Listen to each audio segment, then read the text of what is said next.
পুলিশের লাঠির আঘাতে আহত বাইক চালক। প্রতিবাদে মেলাঘর পঞ্চপাণ্ডব এলাকায় সড়ক অবরোধ। গতকাল রাতে নাগা পয়েন্টে চেকিং এর নামে পুলিশি হয়রানির অভিযোগ। প্রতিবাদে রাস্তা অবরোধ করে এলাকাবাসীরা।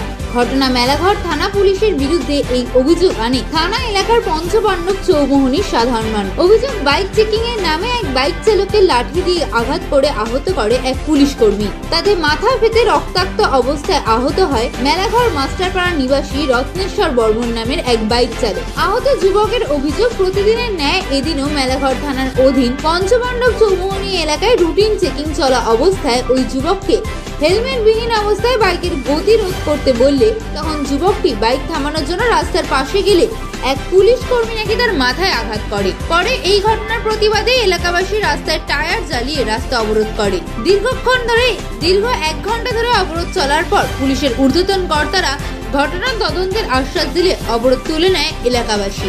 লাইসেন্স যা আছে সবকিছু আছে, কিচ্ছু চাইছে না। এখন আপনারা কি চাইতেছেন? আমি চাইতেছি সুষ্ঠু বিচার চাই। সুষ্ঠু বিচার মানে কেটে মাথার বাড়িতে তারা কি আনছে এমন মাথার বাড়িতে মাথা ফাটা পুলিশ রাস্তা অবরোধ করছে।